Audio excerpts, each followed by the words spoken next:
welcome back to my channel. For today's video I will be going over the list of brands that I wanted to try in 2020, letting you know which of the brands I was successfully able to try and also giving my thoughts and opinions on the products that I did try from those brands. I think I'll probably do something like this for next year as well, so I will probably put a video up in the first couple of weeks of January of the list of brands that I want to try in 2021. So I am pre-filming this video slightly, but I do believe that it is my intention that this is going to be my video going up on Christmas Day. So Merry Christmas to everyone, or Happy Holidays, whatever it is you celebrate. So I thought I would go full out Christmas with Christmas jumper, gold eyes, red lip, and obviously we have the Father Christmas that's been in the background for the past month. But I really hope that you all have a lovely day for what is going to be, I know, a very different Christmas for a lot of people. But why don't we go through my list of brands that I wanted to try in 2020. So the way I did this at the beginning of the year was I gave myself 15 brands to try. I did 10 makeup brands and 5 skincare brands. So I will start first of all with the 10 makeup brands. First on the list is Milk Makeup, and this is a brand that does actually fall into both makeup and skincare, and I was able to try this brand and try something from their skincare line and also something from their makeup. I have pulled over some items from the brands I have tried this year, not everything but just a few little items to kind of show you what I have tried. So from Milk Makeup we have these two products here. This is one of their cheek and lip tints, and then this is their vegan milk moisturiser. So starting first of all with the cheek and lip tint, this was just an okay product.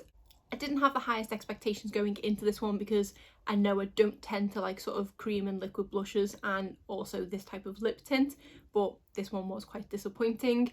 I really struggled to apply this on the cheeks. I found that it would kind of stick if I went in straight with the product itself. Even going in with a brush or a sponge, I just couldn't get it to not look patchy. That might be completely user error because I'm not used to working with this kind of product, but yeah, this one just didn't work for me at all. And for the vegan milk moisturiser, a nice product but not a favourite. This is a really thick and luxurious cream and it is quite moisturising, but for me it's too thick and I feel like it's quite heavy on the skin.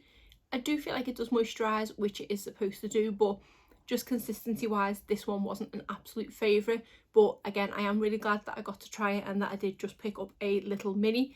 I believe that these were in the same little kit and also with a blurring primer, which again is a nice product but nothing fantastic. So far it doesn't encourage me to try an awful lot more from Milk, but I am glad I got to try the brand. Next on the list was Zoeva, and again I did try something from this brand and it was this little eyeshadow palette. This is the Caramel, I think it's Melange or Melange, I'm not too sure. And this is just one of their mini 6-pan palettes. It is a gorgeous colour story and one that I have reached for quite a lot in the autumn months. It is a nice palette and does have a really nice formula, but it's not one that I overly want to reach for. It's one that kind of gets a bit lost in my collection, and it's only when I spot it I think, oh yeah, I'll use that one, but it's not one that I think about that, oh I can't wait to use that one tomorrow kind of thing. So this one is just sort of middle of the ground, a good palette but nothing fantastic. I've heard very sort of hit and miss reviews of Zoeva palettes, but for me it did perform really well. It wasn't too expensive of a product, but it just wasn't anything fantastic. This is the only product that I have tried from Zoeva. I do want to possibly try a couple of their brushes, but at the moment I'm not in any need of new brushes. But yeah, so this is what I tried from them. The next brand on the list was Sigma Beauty, and again I was successful at trying something from this brand. It's another eyeshadow palette, so this is the Sigma Enchanted palette. So this was released earlier on in the year, and at the point I was making my purchase the Cor de Rosa palette was released, and I was very torn between this and the Cor de Rosa one. Having now tried this palette and the sort of shades contained in it, I kind of wish I had picked up the Cor de Rosa one. Don't get me wrong, it is a gorgeous colour story, but I do sometimes struggle of thinking of looks with it. The formula of their palette is quite nice. Their mattes perform really well, but I do find that I get quite a lot of fallout with their shimmer shades. They are quite chunky. There is this shade here and this shade here, which are both sort of duochromy and they are really pretty. But again, similar to the Zoeva palette, I like using it when I'm using it, but it's not a palette that I think I'm going to use that one tomorrow. It's just when I spot it I think, oh yeah, I'll use that one. So I would say a similar sort of thing. But I am really glad to have tried their formula. They do have a new eyeshadow palette out, which I think is called Warm Neutrals. and again I think I might have preferred that one to this. The only thing that I absolutely loved from this palette was actually the brush. So this is a dual-ended Sigma brush, and it includes the E38 diffused crease and also the E54 medium sweeper, and this is a fantastic brush. This is my first time trying Sigma brushes, and it does again make me want to try more brushes. I think I am more inclined to pick up a couple more Sigma brushes before I am to try any from Zoeva. So it wasn't a complete bust because I have got a fantastic brush out of it, and I have taken it out of the palette, and this just sits with the rest of my brushes, and I reach for this most times. It actually could do with a good clean. This is a really nice crease brush. It's not just the level of not too fluffy but not too dense. And this on the other end is perfect for packing on colour in the outer corner. So not a complete bust, but say not a favourite palette, but again I'm glad I got to try the brand. So far we are 3 for 3. The next brand on my list was Natasha Denona, and at the point I put this on the list I didn't think this was a brand I would try this year because it is quite an expensive brand. I believe at the beginning of the year the only eyeshadow palettes that she sort of had were the £120 something ones and the £200 something ones, so I thought maybe I might try a lip product from this brand or something. So I did actually end up trying an eyeshadow palette from this brand because she did release the mini eyeshadow palettes, which are the 5-pan palettes for £25. Because they are so small, I couldn't immediately put my hands on the one that I have, but I do have the mini glam palette, and that was the first thing that I tried from the brand, and I was so impressed. Her eyeshadow formula is amazing. The mattes blend beautifully and the shimmers just work so well, so I am really glad I picked up that palette, although it then did give me a taste for Natasha Denona, so much so I ended up picking up one of the midi palettes. So this is the glam palette. Obviously I have the midi glam, now I have the medium one, and this is just kind of my perfect palette. This is the kind of palette where if I need something on an everyday basis, not that I'm wearing eyeshadow on an everyday basis, but I know that I could reach into this one day in and day out for quite a long time before running out of different looks to achieve. So this one does retail for, I think it's £60 or $65, but I did get this one heavily discounted. At the time I purchased it, I had 10% off the brand and also quite a few discount codes. So I think I paid around the £30 mark for it. I do think it is worth the £60 based on the amount of shades in here, the fact that I can pretty much use every single shade in here, and also the quality of the formula. But I am obviously glad I got it for a discounted price. Out of all the midi palettes that she's released, this one definitely speaks to me the most, and yeah, I'm so glad that I picked this up, and this has been one of my favourite palettes this year. I am intending to do a sort of palette roundup video in January. I did that last year, but at that point I think I'd only tried about 13 palettes in 2019. The number of palettes that I've tried in 2020, it may even be double that. I haven't actually counted yet, if I'm honest. I'm quite scared to. So I do want to do some form of ranking, but I might just do either top 5, bottom 5, or maybe just the top 10 palettes that I've tried in 2020. Otherwise it's going to be the longest video, but I need to count them first and then decide what I want to do. But yeah, I'm so glad I tried this, and another brand to tick off the list. So far we are 4 for 4, but we do have a few now that I wasn't able to try. First one is Sydney Grace. I have gone to purchase things from their website so many times. They do always have a decent sale in the summer, which I think is something like a Christmas in July type sale. They have like so many days worth of different discounts, and I did go to order a couple of times from them, but their shipping is quite expensive. Obviously completely understand it. It's being shipped from the US to the UK. Shipping isn't cheap, especially these days. But for me, it does always put me off purchasing something, especially when I believe I was going to get stung for customs as well. So it's a brand that might be going on to next year's list because I do really want to try something from the brand. Their eyeshadows look stunning, and I would like to sort of make my own little palette up with them. So never say never with that brand, but I wasn't successful in 2020. Another brand I was unable to try was Violet Voss. This is a brand, again, kind of eyeshadows. I do want to try one of the possible bigger eyeshadows. I think it's either the hashtag or like a Boss palette that do look really nice. She also has these fun size palettes, I think they're called, which are, I believe, 8 or 10 shades. And these are more reasonably priced at about $20, whereas I think the full ones are about $50 something. Again, a brand I never quite got round to trying. There wasn't a fun size palette that did immediately jump out at me, even though quite a few of them are nice. I think Creme Brulee is the one I've come the closest to purchasing, but again, maybe add this one to next year. Another brand is LA Girl, and this was one I was wanting to try their brow pencil from. They do have this brow pencil in quite a few different shades, and I just never looked into it enough to sort of pick which one was best for me. I do believe these are only about $3 in the US, but they are ever so slightly more expensive here, I think.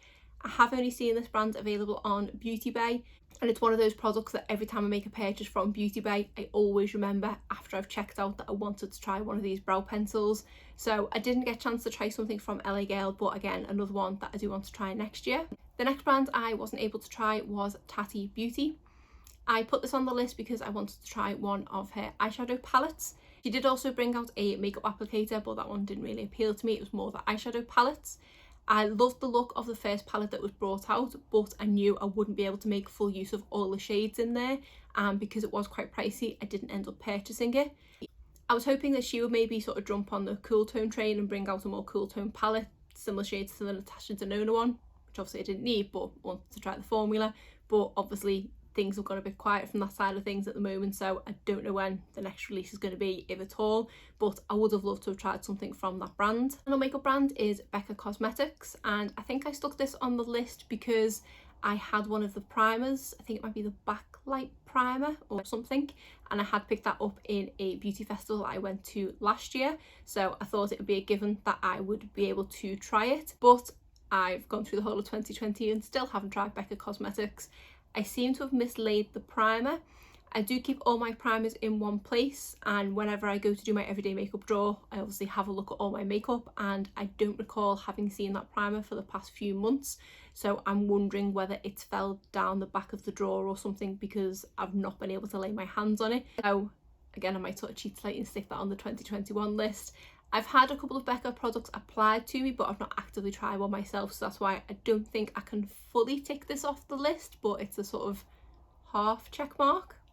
Then onto the 5 skincare brands, and it might be safe to say that I was quite successful here. The first brand on the list was Drunk Elephant, and this is a brand I have tried quite a few things from. I did pick up a little kit of different minis of Drunk Elephant products, and it was the perfect way for me to try quite a few. Out of that little kit, one has definitely become a favourite, and this is the Proteini Polypeptide Cream. This is one that I have since gone on to purchase a full size of, but I still have quite a lot of product left in here, so I haven't got around to it just yet. But this is such a great moisturiser. I do definitely prefer a more gel-like moisturiser, and this definitely fits the bill. But this is such a great product. It's really nice and lightweight with that gel consistency. It makes my skin feel lovely and soft and really plumped and just generally looked after. So I do absolutely love this product, and I'm so glad I did pick up that little kit from Drunk Elephant. Next, I put on the brand Ole Henriksen, and again, I think that was because I picked something up from the Glamour Beauty Festival, so I knew this one would be a given. That was there. I think it's a Sea Rush Bright Gel Cream.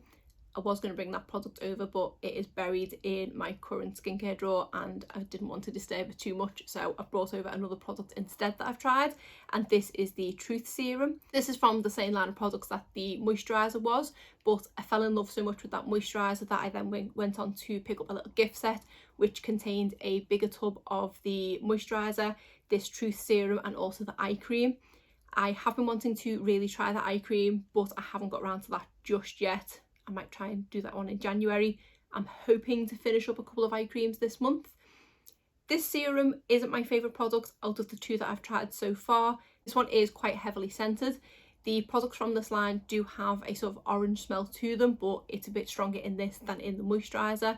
So it's a nice serum, but I don't absolutely love it, and once I've used this one up, I wouldn't repurchase it, but I did love the moisturiser, so it's a brand that I would be willing to try other things from, and another one ticked off the list.